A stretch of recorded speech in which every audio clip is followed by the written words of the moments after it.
नमस्कार दोस्तों, UP triple SC से हुई मुख्य सेविका भर्ती परीक्षा फर्स्ट शिफ्ट की बिल्कुल सटीक आंसर की देखेंगे और आंसर की पिलाने के बाद आप यहां से अपना स्कोर चेक कर लें, कितना स्कोर आपका बन रहा है। उसके बाद बात करेंगे कट ऑफ को लेकर, अलग अलग कैटेगरी वाइज आपकी कट ऑफ कितनी जाने वाली है।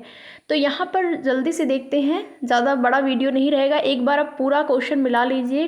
टोटल यहाँ पर आपके 100 प्रश्न हैं, 100 प्रश्न को डिस्कस किया जाएगा। पहला प्रश्न है, बहुत ही आसान है, इसका आंसर उम्मीद है सभी लोगों ने सही किया होगा। पोषक तत्व की कमी से एनीमिया हो सकता है किस लौह तत्व? ऑप्शन नंबर बी इसका राइट आंसर हो जाएगा। सेकंड है, स्तन ग्रंथियों में दूध उत्पादन को उत्तेजित करने के लिए कौन सा हार्मोन मुख्य रूप से जिम्मेदार होता है? तो ये होता है प्रोलैक्टिन। ये ऑक्सीटोसिन जो होता है वो श्रवण के लिए जिम्मेदार होता है। ऑप्शन इसके बाद देखेंगे नेक्स्ट क्वेश्चन नंबर 3 है, जन्म देने के बाद माँ द्वारा उत्पादित प्रारंभिक दूध क्या है जो नवजात शिशु के लिए एंटीबॉडी और पोषक तत्वों से भरपूर है? तो कोलेस्ट्रम, ऑप्शन नंबर सी। इसके बाद देखेंगे नेक्स्ट, स्तनपान से माँ को कैसे लाभ होता है? तो यह स्तन कैंसर के खतरे को कम करता है, ऑप्शन सी राइट आंसर हो जाएगा। अगला है, निम्नलिखित में से व्यक्तियों का कौन सा समूह कुपोषण के प्रति सबसे अधिक संवेदनशील है? तो गर्भवती महिलाएं, option number C right answer हो जाएगा। अगला प्रश्न, गर्भावस्था की पुष्टि के लिए गर्भावस्था परीक्षण में आमतौर पर किस हार्मोन का पता लगाया जाता है? तो HCG, option number B right answer हो जाएगा। अगला प्रश्न है, गर्भावस्था के शुरुआती लक्षणों में से क्या है जो मासिक धर्म न आने से पहले हो सकता है? तो ये होता है morning sickness, option number D right answer हो जाएगा। वोमिटिंग वगैरह होता है, तो ये आपका हो जाएगा ऑप्शन नंबर डी। अगला प्रश्न है क्वेश्चन नंबर 8, गर्भावस्था के किस लक्षण को अक्सर क्विकनिंग कहा जाता है? तो ये कहा जाता है क्विकनिंग, यहाँ पर राइट आंसर आपका हो जाएगा सी भ्रूण संचलन। ऑप्शन नंबर 9 देखेंगे, सॉरी क्वेश्चन नंबर 9 देखेंगे, विश्व स्वास्थ्य संगठन द्वारा केवल स्तनपान की अनुशंसित अवधि क्या है? तो ये है 6 महीने, ऑप्शन नंबर बी जो है राइट आंसर हो जाएगा। इसके बाद देखेंगे अगला क्वेश्चन नंबर 10 क्या है, गर्भावस्था की शुरुआत में गर्भाशय ग्रीवा से होने वाले पतले दुधिया स्राव को क्या कहा जाता है? तो इसको कहा जाता है ल्यूकोरिया, ऑप्शन नंबर जो डी है ये इस प्रश्न के लिए राइट आंसर हो जाएगा। अगला देखेंगे, 28 वर्षीय गर्भवती महिला सारा को प्रसव पीड़ा हो रही है, उस संकुचन का अनुभव हो रहा है लेकिन यह अचानक बंद हो रहा है, उसे गंभीर रक्तस्राव की भी शिकायत है, सारा को किस जटिलता का अनुभव हो रहा है? तो इस प्रश्न का जो राइट आंसर हो जाएगा वो आपका हो जाएगा ऑप्शन नंबर, तो इस प्रश्न के लिए जो राइट आंसर हो जाएगा वो हो जाएगा आपका ऑप्शन नंबर सी, यानी कि प्लेसेंटल अब्रॉर्प्शन, ये आपका राइट आंसर हो जाएगा। अगला प्रश्न है, WHO ने एक नया दिशा निर्देश के अनुसार ANC विजिट की न्यूनतम संख्या इस प्रकार है, ऑप्शन नंबर यहाँ पर राइट आंसर हो जाएगा आपका ऑप्शन नंबर सी। इसके बाद नेक्स्ट देखेंगे, गर्भावस्था के दौरान रक्त की मात्रा में वृद्धि के कारण कौन सा शारीरिक परिवर्तन होता है? तो ये जो शारीरिक परिवर्तन होता है उसको कहते हैं पैर और टखने में सूजन, ऑप्शन नंबर जो डी है इस प्रश्न के लिए राइट आंसर हो जाएगा ऑप्शन नंबर डी। इसके बाद देखेंगे नेक्स्ट क्वेश्चन नंबर 14 है, 35 साल की गर्भवती महिला सोफिया को अपने बच्चे को जन्म देने के बाद भारी रक्तस्राव का सामना करना पड़ा, चिकित्सकीय हस्तक्षेप के बाद भी रक्तस्राव जारी है, इस गंभीर प्रसवोत्तर रक्तस्राव का संभावित कारण क्या हो सकता है? तो इसका कारण होगा प्रसवोत्तर रक्तस्राव, यानी कि ऑप्शन नंबर जो है इस प्रश्न के लिए राइट आंसर हो जाएगा वो हो जाएगा प्रसवोत्तर रक्तस्राव, ऑप्शन नंबर ए। नेक्स्ट देखेंगे, प्रसव के दौरान 29 वर्षीय गर्भवती महिला रमा को अचानक पेट के निचले हिस्से में तेज दर्द, फटने वाला दर्द महसूस होता है, उसने यह भी देखा कि बच्चे की हृदय की गति कम हो गई है, तो ये कौन सी समस्या है? इसको कहेंगे संकुचन, ब्रैक्सटलन हिक्स, ये ऑप्शन नंबर जो बी है वो राइट आंसर हो जाएगा। अगला प्रश्न यहाँ पर देखेंगे, 30 वर्षीय गर्भवती महिला लीला को मधुमेह की बीमारी है, उसका बच्चा निम्न रक्त शर्करा स्तर के साथ पैदा हुआ है, इस स्थिति को क्या कहा जाएगा? तो इस प्रश्न के लिए जो आपका राइट आंसर हो जाएगा वो हो जाएगा ऑप्शन नंबर ए, यानी कि नवजात अल्प ग्लूकोज रक्तता, ऑप्शन नंबर ए जो है इस प्रश्न के लिए राइट आंसर हो जाएगा। इसके बाद देखेंगे नेक्स्ट क्वेश्चन नंबर आपका 17 है, आप एक सामुदायिक स्वास्थ्य कार्यकर्ता हैं जो स्थानीय सामुदायिक केंद्र में स्वास्थ्य जागरूकता सत्र आयोजित कर रहे हैं, आपकी प्रस्तुति के दौरान आप देखते हैं कि कुछ उपस्थित लोग पृथक और विचलित प्रतीत होते हैं, इस स्थिति से निपटने के लिए आपको किस संचार कौशल का उपयोग करना चाहिए। तो इस प्रश्न का आपका जो राइट आंसर हो जाएगा वो हो जाएगा ऑप्शन नंबर बी, आंखों से संपर्क बनाएं और उन्हें शामिल करने के लिए खुले प्रश्न पूछें। Right answer option number B. अगला प्रश्न है 25 वर्षीय गर्भवती महिला अनामिका को बच्चे को जन्म देने के बाद तेज बुखार और गंभीर पेट दर्द होता है, उसे दुर्गंध के साथ भारी योनि स्राव का भी अनुभव होता है, तो उसे प्रसूत्तर किस जटिलता का सामना करना पड़ सकता है। तो यहाँ पर राइट आंसर जो होगा वो आपका हो जाएगा ऑप्शन नंबर सी, यानी कि एंड्रोमेट्रिटिस। ये आपका राइट आंसर हो जाएगा। अगला प्रश्न है आप स्वस्थ खान पान की आदतों को बढ़ावा देने के लिए जिम्मेदार सामुदायिक स्वास्थ्य टीम का हिस्सा हैं। आप समुदाय के सदस्यों के विविध समूह के लिए कुकिंग क्लास आयोजित कर रहे हैं। कुछ उपस्थित लोग प्रभावशाली अंग्रेजी नहीं बोलते हैं, संचार चुनौतीपूर्ण है।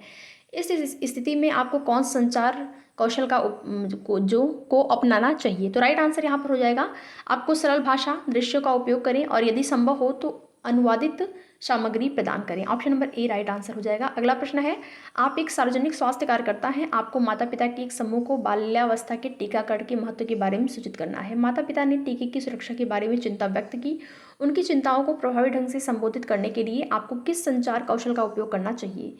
तो यहाँ पर इस प्रश्न के लिए जो राइट आंसर हो जाएगा ऑप्शन नंबर बी, उनकी चिंताओं को स्वीकार करें, सहानुभूति रखें और साक्ष्य आधारित जानकारी प्रदान करें। राइट आंसर ऑप्शन नंबर यहाँ पर बी हो जाएगा। इसके बाद देखेंगे नेक्स्ट, आप एक सामुदायिक स्वास्थ्य कार्यकर्ता हैं जिन्हें बुजुर्ग निवासियों से उनके घरों में जाकर उनकी स्वास्थ्य आवश्यकताओं का आकलन करने के लिए नियुक्त किया गया है। निवासों में से एक सुनने में अक्षम है। इस व्यक्ति के साथ प्रभावी संचार सुनिश्चित करने के लिए आपको किस संचार कौशल का उपयोग करना चाहिए। इस प्रश्न के लिए राइट आंसर हो जाएगा आपका स्पष्ट रूप से बोलें और यदि आवश्यक हो तो इशारों या लिखित सामग्री का उपयोग करें। Right answer option number B. अगला प्रश्न है आप एक सामुदायिक स्वास्थ्य शिक्षक हैं जो किशोरों के एक समूह के लिए यौन संचालित संक्रमण पर एक कार्यशाला आयोजित कर रहे हैं। एक प्रतिभागी एक संवेदनशील और व्यक्तिगत प्रश्न पूछता है, आपको कैसी प्रतिक्रिया देनी चाहिए। राइट आंसर यहाँ पर हो जाएगा खुली चर्चा को प्रोत्साहित करें, गोपनीयता बनाए रखें और विचारशील उत्तर दें। इसके बाद देखेंगे नेक्स्ट क्वेश्चन नंबर 23 है FPA की स्थापना किस वर्ष हुई। तो स्थापना जो है हुई है 1949 में। राइट आंसर ऑप्शन नंबर ए हो जाएगा। अगला प्रश्न है निम्नलिखित में से कौन सा बाल विकास के प्री स्कूलर चरण स्टेज की विशेषता है। प्री स्कूलर का पूछ रहा है, तो यहाँ पर जो राइट आंसर हो जाएगा ऑप्शन नंबर सी हो जाएगा। 24 का option number C right answer हो जाएगा, खेल के माध्यम से दुनिया की खोज। इसके बाद देखेंगे नेक्स्ट क्वेश्चन नंबर है भारत में राष्ट्रीय बालिका दिवस कब मनाया जाता है। तो राष्ट्रीय बालिका दिवस जो है वो 24 जनवरी को मनाया जाता है। अगला प्रश्न है टमाटर सॉस को संरक्षित करने के लिए किस परिरक्षक का उपयोग किया जाता है। तो सोडियम बेंजोएट। राइट आंसर आपका ऑप्शन नंबर ए हो जाएगा।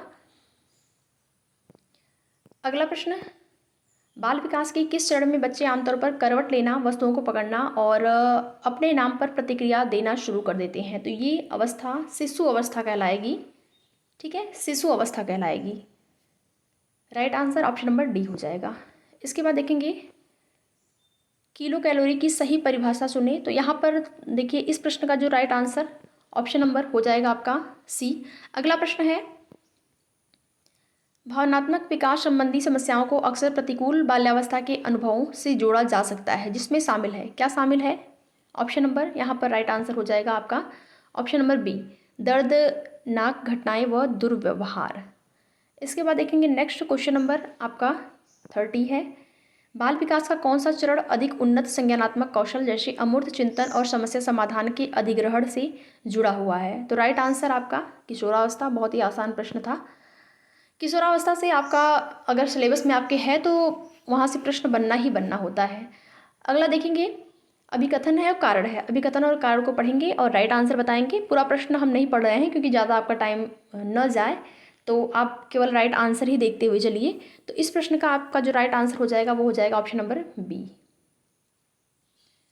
Option number B right answer हो जाएगा। इसके बाद देखेंगे नेक्स्ट क्वेश्चन नंबर 32 है एक बच्चा जो देखभाल करने वालों के साथ जुड़ाव बनाने में कठिनाई का अनुभव करता है, उसे सहानुभूति दिखाने और रिश्ते बनाने में परेशानी होती है, तो कौन सा लक्षण वो प्रदर्शित कर सकता है। राइट आंसर यहाँ पर हो जाएगा आपका ऑप्शन नंबर बी, प्रतिक्रियाशील लगाव विकार, RAD। इसके बाद देखेंगे नेक्स्ट क्वेश्चन नंबर 33 अभिकथन और कारण है, राइट आंसर आपको बताना है क्या हो जाएगा। तो इस प्रश्न का राइट आंसर जो है वो होगा ऑप्शन नंबर डी। ए और आर दोनों सही है, यानी कि आर और ए दोनों सही है, आर ए का सही स्पष्टीकरण है। इसके बाद देखिए नेक्स्ट क्वेश्चन अभिकथन कारण से ही, ये भी आपका क्वेश्चन जो क्वेश्चन है वो अभिकथन और कारण से ही है, और इस प्रश्न का जो राइट आंसर हो जाएगा वो आपका हो जाएगा ऑप्शन नंबर डी। ठीक है, इसके बाद देखेंगे नेक्स्ट क्वेश्चन नंबर आपका, एडीज एजिप्टी मच्छर मुख्य रूप से दिन के किस समय काटते हैं। तो ये जो मच्छर होते हैं आप ये दिन में काटते हैं, तो राइट आंसर यहाँ पर ऑप्शन नंबर आपका ए हो जाएगा। 35 का राइट आंसर ऑप्शन नंबर ए। इसके बाद नेक्स्ट देखेंगे निम्नलिखित में से कौन सा मेवा आयरन का सबसे समृद्ध स्रोत है। तो इसमें जो आपका सबसे समृद्ध स्रोत होगा वो हो जाएगा पिस्ता। इसके बाद देखेंगे फल में ऐसा क्या होता है जो सामान्यतः मल त्याग में सहायक होता है। तो ये होता है सेलुलोज, ऑप्शन नंबर बी जो है इस प्रश्न के लिए राइट आंसर हो जाएगा। दालों में पोषण विरोधी कारकों के रूप में फाइटेट्स शरीर पर किस प्रकार प्रभाव डालते हैं। तो ये शरीर पर प्रभाव डालते हैं, शरीर में कुछ पोषक तत्वों की उपलब्धता कम करते हैं। राइट आंसर ऑप्शन नंबर हो जाएगा डी। निम्नलिखित में से किस जीवन शमकों का उपयोग किसी विशिष्ट समय अवधि में दी गई जनसंख्या में प्रसव उम्र की प्रति 1000 महिलाओं पर जीवित जन्मों की संख्या को मापने के लिए किया जाता है। तो यहाँ पर इस प्रश्न के लिए आपका जो राइट आंसर हो जाएगा वो हो जाएगा अपरिष्कृत जन्म दर, यानी कि ऑप्शन नंबर ए। नेक्स्ट देखेंगे क्वेश्चन नंबर है, किस स्रोत में सभी आवश्यक एमिनो एसिड होते हैं। तो इस प्रश्न का आपका जो राइट आंसर हो जाएगा वो हो जाएगा ऑप्शन नंबर डी, अंडा। अगला है पोषण संबंधी मरासमस वाले बच्चे का मूल्यांकन करते समय आप कौन सा कारक मान सकते हैं। तो इस प्रश्न के लिए राइट आंसर हो जाएगा आपका ऑप्शन नंबर बी, प्रोटीन और कैलोरी की कमी। अगला है प्रोटीन ऊर्जा कुपोषण की पहचान के लिए आप बच्चे में कौन सा पहला संकेतक का आकलन करेंगे। तो इस प्रश्न के लिए जो राइट आंसर हो जाएगा वो हो जाएगा ऑप्शन नंबर बी, उम्र के हिसाब से कम वजन। अगला प्रश्न देखेंगे, अच्छे कैल्शियम सोर्स के लिए कौन सा अनाज लेने की सलाह दी जा सकती है। तो इसके लिए जो सलाह दी जाती है वो दी जाती है आपकी, राइट आंसर इस प्रश्न के लिए हो जाएगा 43। क्वेश्चन नंबर आपका 43 है, 43 के लिए ऑप्शन नंबर डी हो जाएगा राइट आंसर, रागी। अगला प्रश्न है, रक्त में कौन सा सरल प्रोटीन पाया जाता है। तो रक्त में पाए जाने वाला सरल प्रोटीन जो होता है वो होता है ग्लोब्यूलिन, यानी कि ऑप्शन नंबर सी। इसके बाद देखेंगे निर्जलीकरण की स्थिति में आप बच्चे को क्या देने की सलाह नहीं देंगे। तो निर्जलीकरण में केवल शुद्ध पानी देने की सलाह नहीं दी जाती है, बाकी ये सारी सलाह दी जाती है, जैसे नींबू पानी, नमक का पानी और मौखिक पुनर्जलीकरण घोल, ये सारी चीज़ें दी जाती हैं। अगला प्रश्न है, किस प्रकार का टीका लंबी अवधि तक प्रतिरक्षा प्रदान करता है। तो इस प्रश्न के लिए राइट आंसर आपका हो जाएगा जीवित टीका, राइट आंसर आपका ऑप्शन नंबर सी हो जाएगा। नेक्स्ट देखते हैं क्वेश्चन नंबर 47। नाल के माध्यम से भ्रूण में मातृ एंटीबॉडी का स्थानांतरण भ्रूण को किस प्रकार की प्रतिरक्षा प्रदान करता है। इस प्रश्न के लिए राइट आंसर जो है वो आपका हो जाएगा option number C, option number C हो जाएगा। इसके बाद देखेंगे नेक्स्ट, प्रभावी टीकाकरण के लिए टीकों की क्षमता बनाए रखने की महत्वपूर्ण प्रणाली क्या है। तो ये आपकी ऑप्शन नंबर बी। अगला प्रश्न है, यदि आप बुखार से पीड़ित बच्चे का मूल्यांकन कर रहे हैं और आप पाते हैं कि चुटकी काटने पर त्वचा जल्दी पूर्व स्थिति में नहीं आती है, तो आप किस स्थिति का निदान करेंगे। तो ये जो समस्या है ये कौन सी समस्या है, ये आपकी गंभीर निर्जलीकरण की समस्या है। ऑप्शन नंबर डी जो है इस प्रश्न के लिए राइट आंसर हो जाएगा। इसके बाद देखेंगे नेक्स्ट 50वां प्रश्न है, किस वर्ष WHO ने आधिकारिक तौर पर वैश्विक टीकाकरण कार्यक्रम की शुरुआत की। तो right answer option number C हो जाएगा 1974। 1975 में महिलाओं के विश्व सम्मेलन में किस कथन को महिलाओं का अधिकार घोषित किया गया। तो यहाँ पर इस प्रश्न के लिए राइट आंसर जो है वो डी और बी में थोड़ा सा कन्फ्यूजन है, डी भी हो सकता है बी भी हो सकता है, तो डाउट में इसको रखिए आप। अब आयोग क्या आंसर देगा वो आयोग जाने, थोड़ा सा इसमें कन्फ्यूजन है इस प्रश्न में। अगला प्रश्न है, परिवार नियोजन शब्द के संबंध में कौन सा कथन असत्य है। राइट आंसर यहाँ पर हो जाएगा क्वेश्चन नंबर आपका 52 है, इसके लिए right answer option number D. अगला प्रश्न है, छोटा परिवार मानदंड परिवार कल्याण कार्यक्रम का उद्देश्य था जिसका प्रतीक था। इसका प्रतीक पूछ रहा है क्या था। तो प्रतीक ऑप्शन नंबर यहाँ पर सी जो है राइट आंसर हो जाएगा उल्टा लाल त्रिकोण, ऑप्शन नंबर सी। अगला प्रश्न, जनसंख्या में यहाँ पर देखेंगे इम्यूनिटी प्राप्त करने से कौन सी बीमारी प्राप्त होती है। तो ये आपका जो राइट आंसर इस प्रश्न के लिए हो जाएगा वो हो जाएगा आपका पोलियो। अगला प्रश्न यहाँ पर देखेंगे, भारत सरकार द्वारा पहली राष्ट्रीय जनसंख्या नीति कब बनाई गई। तो ये बनाई गई थी आपकी 76 में राइट आंसर ऑप्शन नंबर आपका हो जाएगा ए। इसके बाद देखेंगे अंतर पीढ़ीगत गतिशीलता का उदाहरण क्या है। 56 का right answer option number D, bus conductor का बेटा आईएएस अधिकारी बन जाता है। ये आपका यहाँ पर राइट आंसर हो जाएगा। अगला प्रश्न है किशोरों का एक समूह स्कूल में अन्य बच्चों को धमकाता है। तो इस प्रश्न का राइट आंसर क्या हो जाएगा, ये हो जाएगा आपका, ये आपका राइट आंसर यहाँ पर हो जाएगा option number B. Option number B right answer हो जाएगा। अगला प्रश्न यहाँ पर देखेंगे, आप एक ऐसे जोड़े से मिलते हैं जिसकी हाल ही में शादी हुई है, उसमें महिला की उम्र 22 वर्ष है, तो आप उसके लिए कौन सा शब्द संदर्भित करेंगे। तो इसके लिए इस प्रश्न में भी थोड़ा सा डाउट है। अब आयोग के ऊपर है कि आयोग इस प्रश्न का क्या राइट आंसर मानता है। बाकी इसका ऑप्शन सी और ए दोनों में से कोई हो सकता है, सी भी हो सकता है और ए भी हो सकता है। अगला प्रश्न देखेंगे, भोजन से पोषक तत्वों के बेहतर अवशोषण के लिए आपको भोजन के साथ या बाद में कौन सा पेय नहीं लेना चाहिए। तो यहाँ पर इस प्रश्न के लिए आपका जो राइट आंसर हो जाएगा वो हो जाएगा ऑप्शन नंबर बी। ये आपका इजी प्रश्न था। बच्चों में हड्डियों के बेहतर विकास के लिए कैल्शियम के अच्छे अवशोषण के लिए कौन सा विटामिन आवश्यक है। तो option number A vitamin D. अगला देखें, कौन सा फूड फोर्टिफिकेशन चल रहा है जो स्थानिक गोइटर की समस्या से निपटने के लिए प्रभावी है। तो 61 का right answer option number C हो जाएगा, नमक का आयोडीनीकरण। अगला प्रश्न है, शरीर में आयरन के अवशोषण को बढ़ाने के लिए आप लोगों को कौन सा विटामिन लेने की सलाह देंगे। 62 का राइट आंसर ऑप्शन नंबर हो जाएगा यहाँ पर डी। अगला प्रश्न, ओपीवी किस उम्र तक दिया जाता है। राइट आंसर यहाँ पर हो जाएगा ऑप्शन नंबर आपका 63 के लिए option number C right answer. इसके बाद देखेंगे अगला प्रश्न है, 5 वर्ष तक बच्चों को विटामिन ए की कुल कितनी खुराक देनी चाहिए।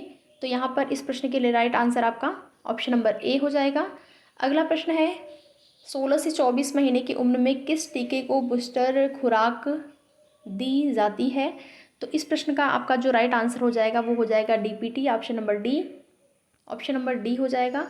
अगला है, निम्नलिखित में से किस स्थिति में बेसल चयापचय दर में वृद्धि होती है। तो ये बुखार में। राइट आंसर ऑप्शन नंबर ए हो जाएगा। अगला प्रश्न है, विघटित खाद्य पदार्थों को बिक्री के लिए रखना क्या है। तो इस प्रश्न का राइट आंसर आपका हो जाएगा खाद्य अपमिश्रण कहलाएगा। ये क्या कहलाएगा, फूड एडल्ट्रेशन कहलाएगा। ऑप्शन नंबर बी हो जाएगा राइट आंसर। ठीक, इसके बाद देखेंगे नेक्स्ट, जब किसी व्यक्ति की शारीरिक और मानसिक गतिविधियां किसी विशेष ड्रग पर निर्भर होती हैं तब ड्रग के अभाव में शरीर की क्रियाएं प्रभावित होती हैं, तो इस अवस्था को क्या कहा जाता है। तो इस अवस्था को कहा जाएगा आपका ऑप्शन नंबर बी, ड्रग की लत। अगला प्रश्न है, यहाँ पर देखेंगे, निम्नलिखित में से कार्बोहाइड्रेट के प्रकार के मिलान के लिए सही विकल्प क्या होगा। तो इस प्रश्न का जो आपका राइट आंसर हो जाएगा वो हो जाएगा ऑप्शन नंबर इस प्रश्न के लिए हो जाएगा सी।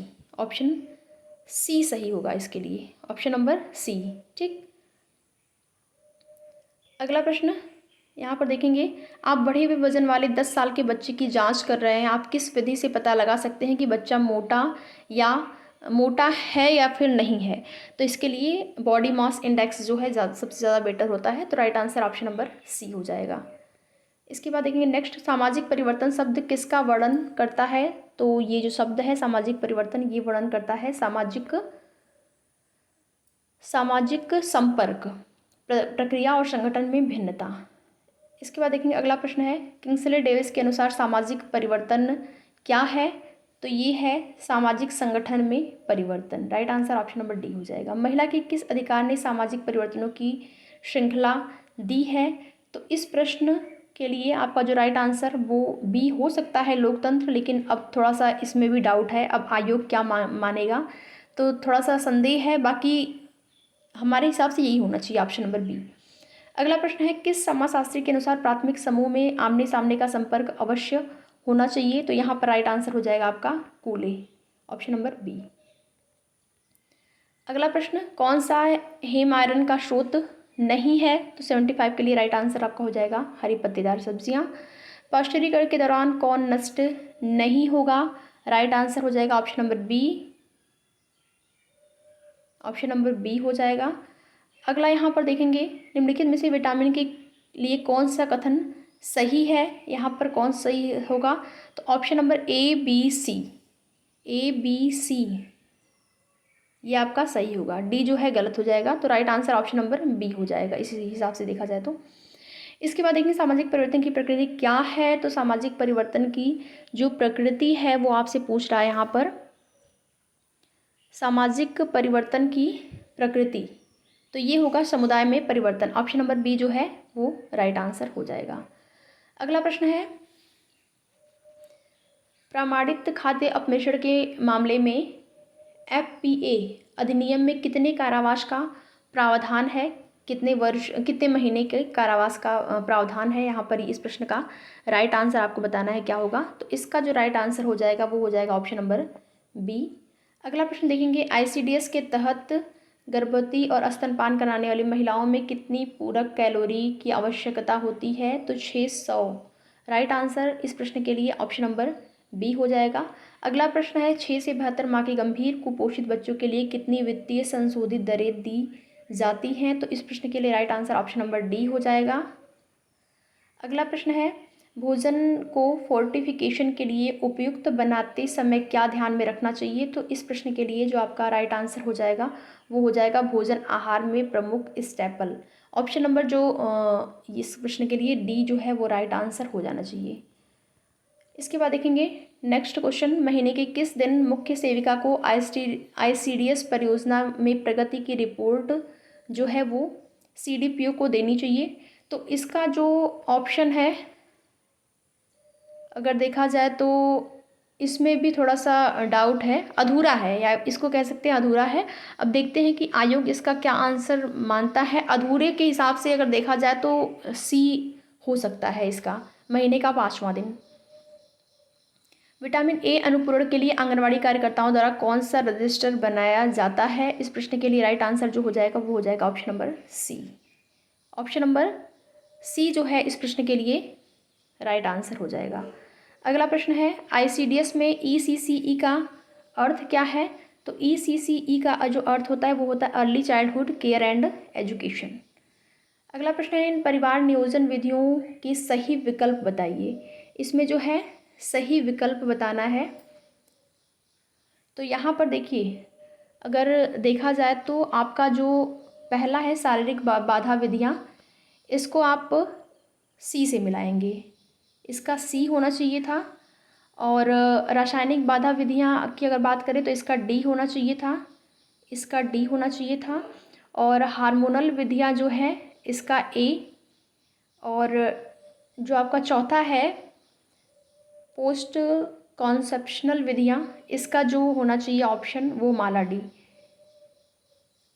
लेकिन जो आपका ऑप्शन है उसमें ये क्रम सही नहीं दिया गया है, तो यहाँ पर इनमें से कोई नहीं कोई आप कर देंगे, यानी कि ऑप्शन नंबर ए को राइट आंसर कर देंगे। किशोरियों के लिए राष्ट्रीय पोषण कार्यक्रम के लाभार्थी कौन हैं, राइट आंसर आपका हो जाएगा इस प्रश्न के लिए ऑप्शन नंबर बी, 11 से 19 वर्ष की लड़कियाँ। अगला प्रश्न, लैंगिक संबंधों में बच्चों के पालन पोषण के लिए निश्चित प्रावधान के रूप में परिवार की परिभाषा किसने दी है, तो इस प्रश्न के लिए आपका जो राइट आंसर हो जाएगा वो हो जाएगा मैकाइवर और पेज, ऑप्शन नंबर सी। अगला प्रश्न देखेंगे, ICDS में प्रयुक्त संक्षिप्त नाम, इसका संक्षिप्त नाम आपसे पूछ रहा है, तो संक्षिप्त नाम जो हो जाएगा वो हो जाएगा ऑप्शन नंबर बी, विट बेस्ड न्यूट्रिशन प्रोग्राम। अगला, यदि आपको ऐसा परिवार मिले जिसमें रक्त संबंध रखने वाले 3 एकल परिवार एक साथ रहते हों तो उस परिवार को क्या कहेंगे, उसको विस्तारित परिवार कहेंगे। ऑप्शन नंबर ए जो है इस प्रश्न के लिए राइट आंसर हो जाएगा।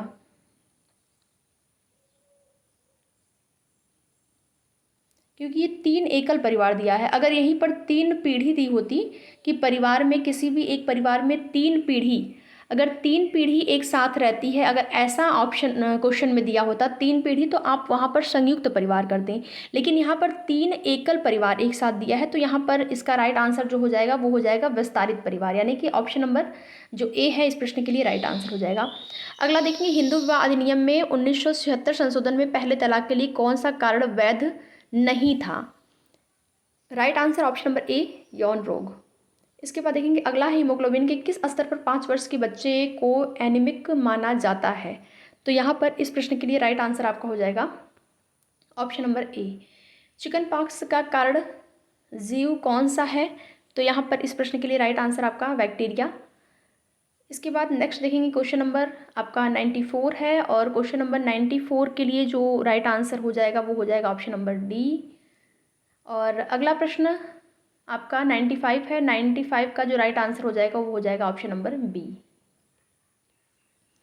इसके बाद देखेंगे आपदाग्रस्त क्षेत्र में आबादी को भोजन की कमी का सामना करना पड़ रहा है। इस स्थिति में कुपोषण को रोकने के लिए किस प्रकार के पूरक पोषण की तत्काल आवश्यकता हो सकती है। तो यहाँ पर राइट आंसर जो हो जाएगा वो आपका हो जाएगा ऑप्शन नंबर बी। अगला प्रश्न देखेंगे ग्रामीण क्षेत्र में गर्भवती महिला पौष्टिक भोजन तक सीमित पहुँच के कारण अपने और अपने बच्चे के लिए उचित पोषण प्राप्त करने के लिए संघर्ष कर रही है। कौन सा हस्तक्षेप इस समस्या के समाधान के लिए पूरक पोषण प्रदान कर सकता है। तो इस प्रश्न के लिए जो आपका राइट आंसर हो जाएगा वो आपका राइट आंसर हो जाएगा ऑप्शन नंबर सी, प्रसव पूर्व विटामिनों को वितरित करना। यहाँ पर इस प्रश्न के लिए आपका राइट आंसर 97 के लिए हो जाएगा ऑप्शन नंबर सी।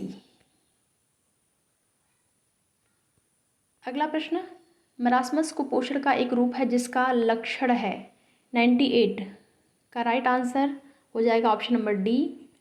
कुपोषण क्या है 99 प्रश्न का right answer option number C. Last question देखेंगे और लास्ट क्वेश्चन का जो आपका राइट आंसर हो जाएगा वो हो जाएगा फोर्टिफाइड फूड, खाद्य पदार्थ और पोषण क्षम पूरक आहार प्रदान करना। ये आपका राइट आंसर हो जाएगा। तो इस प्रकार से आप मिला सकते हैं कि आपने कितने प्रश्न सही किए हैं। माइनस मार्किंग को आप उसको माइनस करते हुए आप अपना नंबर शेयर करिएगा। और अभी तक जितने भी अभ्यर्थियों ने अपने नंबर शेयर किए हैं, ज़्यादातर अभ्यर्थियों के जो है वो आप मान के चलिए कि यहाँ पर जो भी उम्मीद है अभी तक की वो यही है कि 55 अगर अनरिजर्व कैटेगरी में है तो आपके चांस हैं 55 नंबर। ठीक है, माइनस मार्किंग जो है उसको हटाकर आप करिएगा, उसके बाद आप अपना कमेंट करके बताइएगा। तो अगर अलग अलग कैटेगरी वाइज की अगर बात करें तो अनरिजर्व में 55 और आपका ओबीसी में आप 53 के लगभग मान सकते हैं। ईडब्ल्यूएस की बात करें तो 51, अन्य कैटेगरी एससी एसटी में इससे कम ही रहेगा।